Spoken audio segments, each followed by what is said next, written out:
আজে বাজে কথা হইস না, তোর চাস্তো বেড়ে আমি শিখাই নাই, এইগুলো কাউকে শিখাইতে হই না, নিজেরটা নিজেই খাই। হ আমি জানি না, আমি দেখি না তুমি ওর লগে লগে নিয়ে ঘুরো। শুনো, তোমার একটা কথা কই, আমার চাস্তো বাইটারে আমার চাচা খুব কষ্ট করে মানুষ করছে, এতদিন লয়ে ঘুরছো আর লয়ে ঘুরো না। পোলাটা ভালো আছে, ভালো থাকতে দেও। তোরে ডাক দে, ওটা আমার বলিছে। যা যা, এখন কই যাবি, যা। হ সমাধান খুঁজতেছো না, এই ডলাডলি বন্ধ কইরা এদিকে একটু সময় দাও, তাইলে সমাধান পাওয়া যাবে। হ হ যাও, যত সব কই থেকে যা আসে।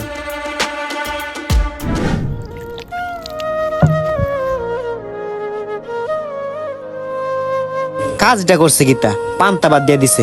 সারাদিন রোদের মধ্যে কাজ করে কি এগুলা খাওয়া যায়? মেজাজটা দিছে খারাপ করে। দাঁড়া, এখনই তোর কল দিয়ে মজাটা বুঝাইতেছি। এই কুত্তার বাচ্চা, পান্তা বাদ দিছস ঠিক আছে, লগে একটা পেঁয়াজ দিতি, একটা ডিম বাইজা দিতি। গত সপ্তাহে 3টা ডিম আনছিলাম, এদিকে তোরাই গিলা লাইছস। সারাটা দিন রোদে পুরা কাজ করি, কি দিলে ভালো মন্দ খাইতে দিবি তা না, দিলে পান্তা ভাত, দিলে কাঁচা মরিচ, খাইলাম না তোর বাদের খানা।